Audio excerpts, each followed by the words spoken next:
health. Having previously worked with Merck Pharmaceuticals, Planned Parenthood, and the National Institutes of Health, among others, he is a lifelong student of the history of medicine and traditional healthcare, and has been an invited speaker at almost every Texas university. The twin interests of yoga and the medicinal qualities of plants have directed his attention from an early age. His practice of Hatha Yoga evolved into the study of Kundalini energy, mantric chanting, and the healing properties of sound. He has been actively involved in helping put this event together for all of us. Let's extend our gratitude and a very warm welcome to Dr. Philip Zbylot.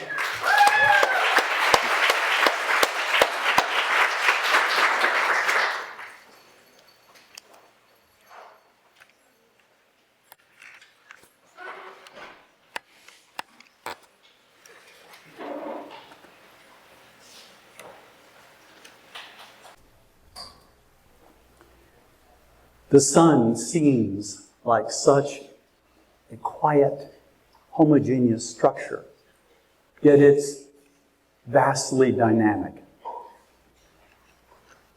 In the center of the sun, which is 50 times hotter than the surface, helium and hydrogen are being fused into ever heavier elements. Almost all of the mass of our solar system has been created in this fusion furnace. Everything on this planet is made up of elements that have come from the sun, with some contributions from other suns whose matter and radiation have come into our solar system.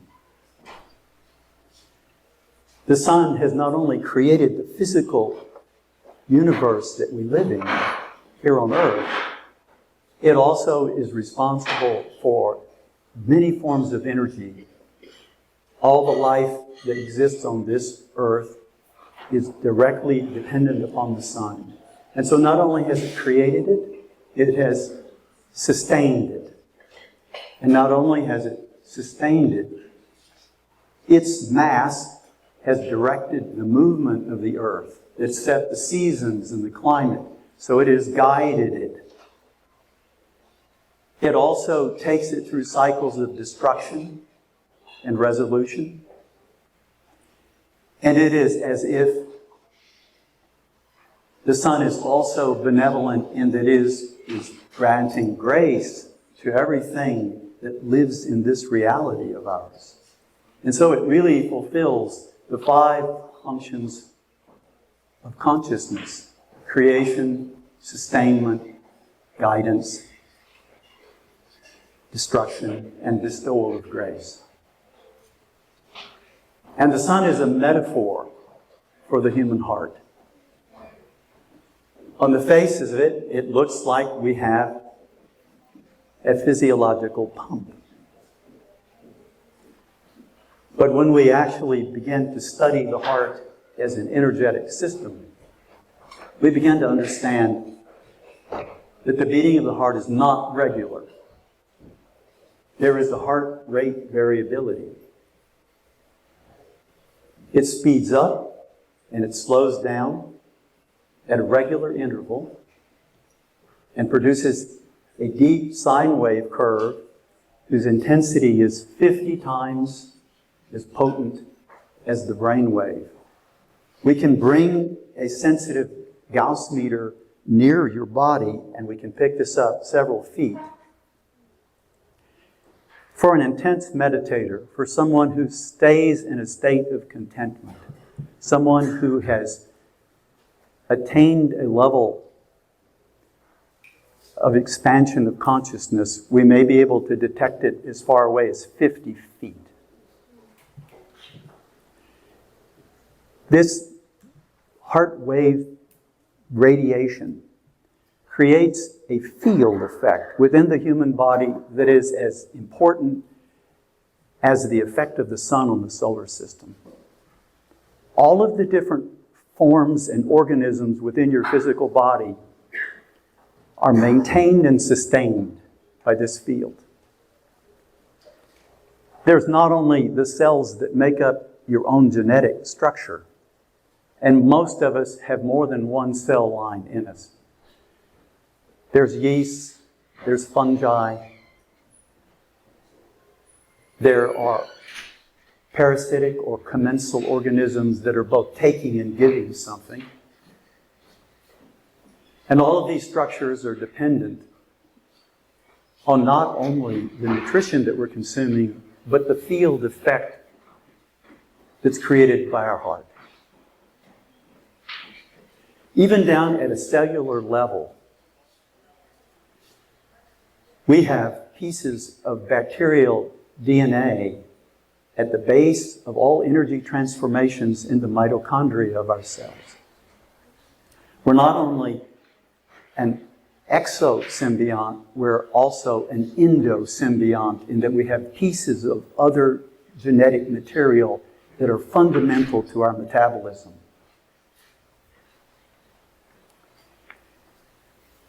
We have a central spine that is covered by a series of membranes, of tunicas, that are made up of connective tissue fibrils. They can be relaxed or they can be contracted. They're just like the zeros and ones in a digital storage system. Every word we speak, every sound we hear, every experience that we've ever had of this lifetime and any previous lifetime is potentially recorded in that system, and there's more storage capacity in it than all of the computers and storage drives that we have created to date. From the earliest age, when we begin to learn language, and we begin to take the letters of our alphabet and create phonetics, we begin to perturbate this structure, the sushumna. The traumas, the joys, the angry things we've said, the sweet things we've said, all of this is recorded and has a permanent residency within our physical body and our energetic body. So the question arises, how do I tap into this? How do I free myself up so that I can directly experience this holographic, energetic universe that exists around us directly? In my own experience, there is nothing that we can learn that will give us the answer to this question.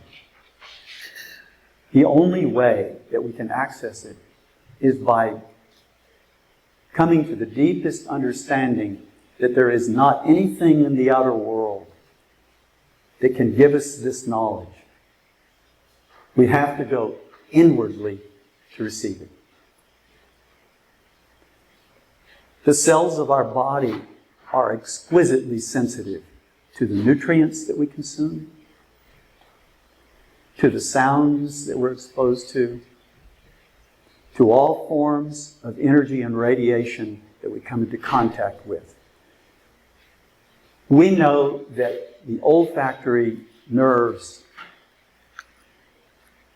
in our central nervous system can detect as few as 3 molecules of some sense.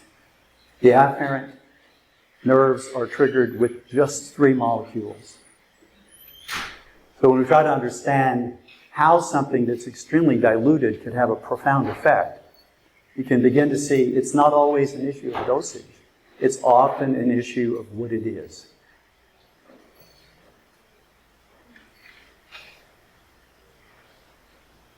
I began to chant, Gregorian chant, when I was 7 years old.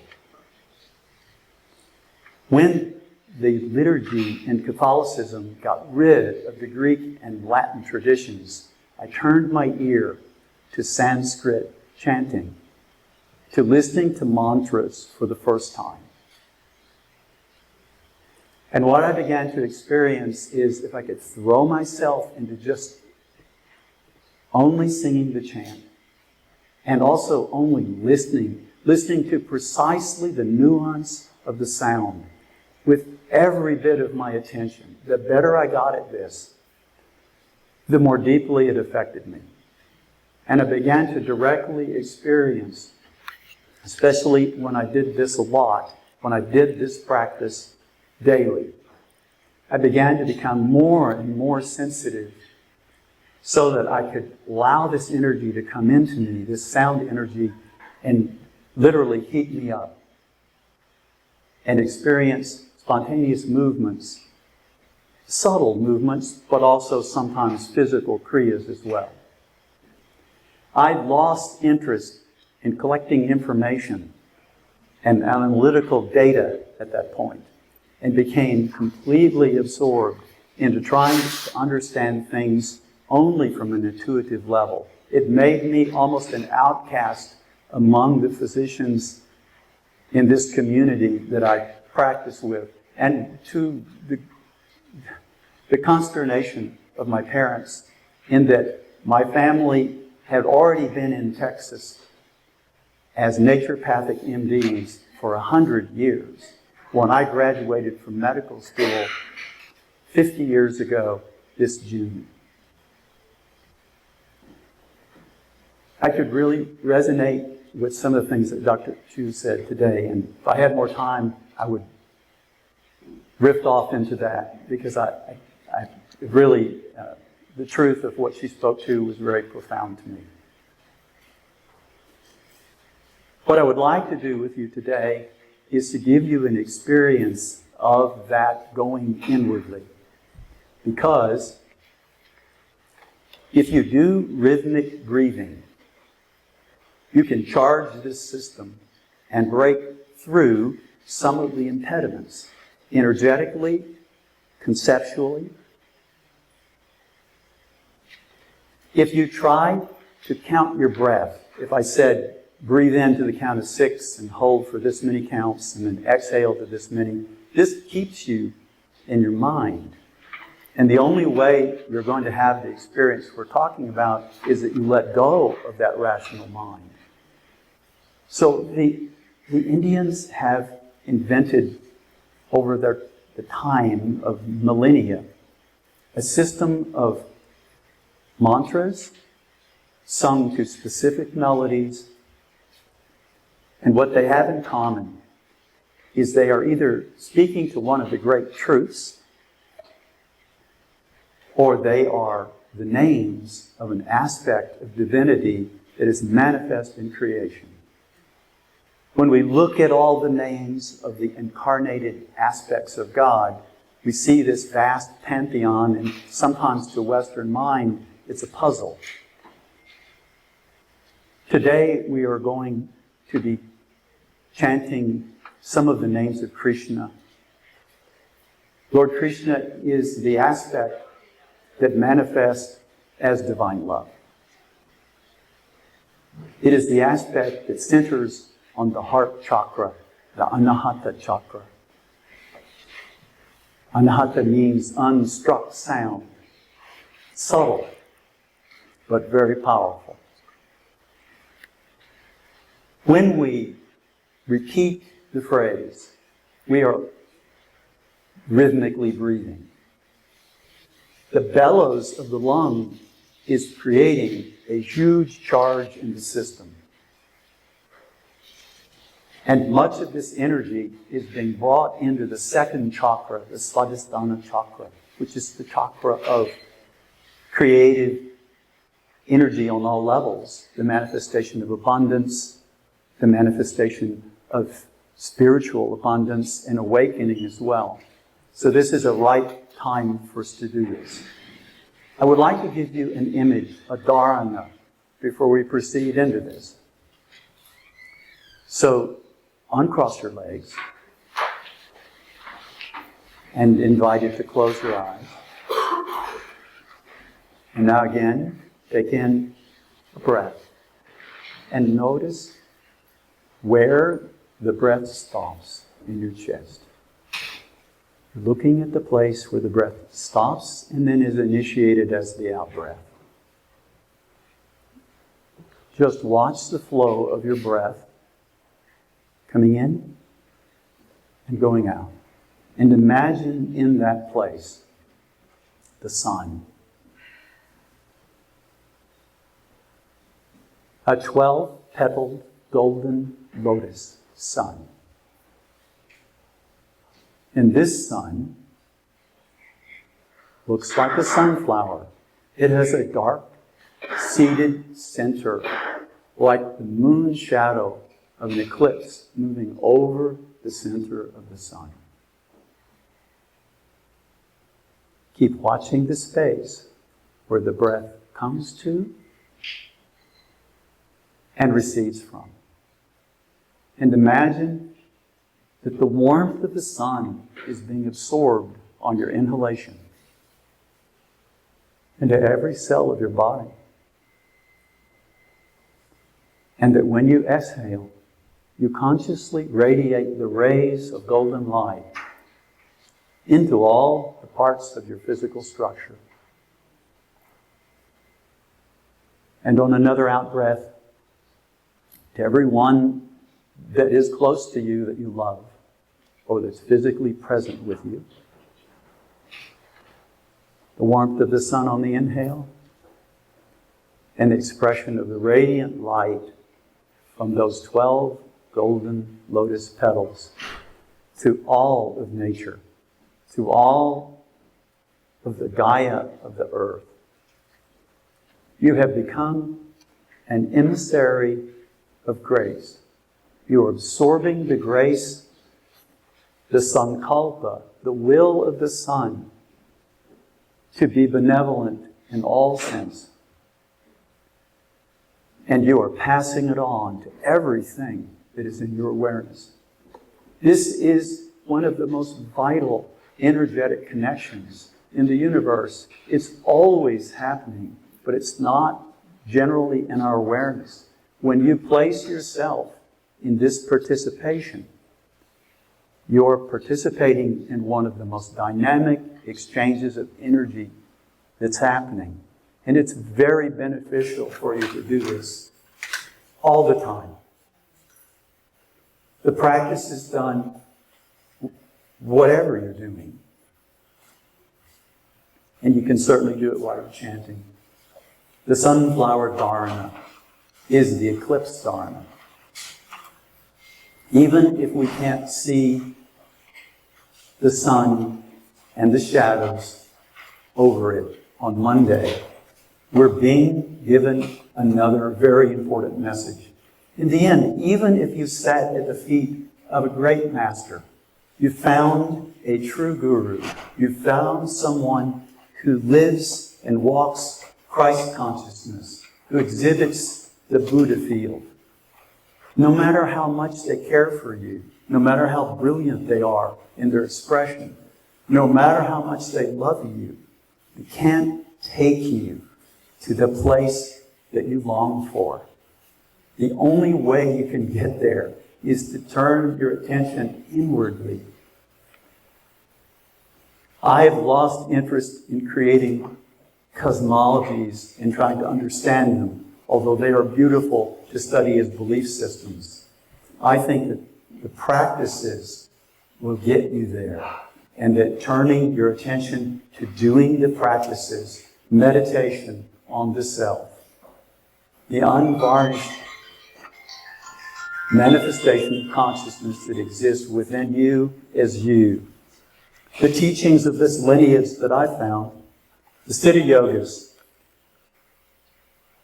Nityananda, Muktananda, Chidvilasananda, may all the great traditions come to fruition in all the cultures of the world. We need them right now.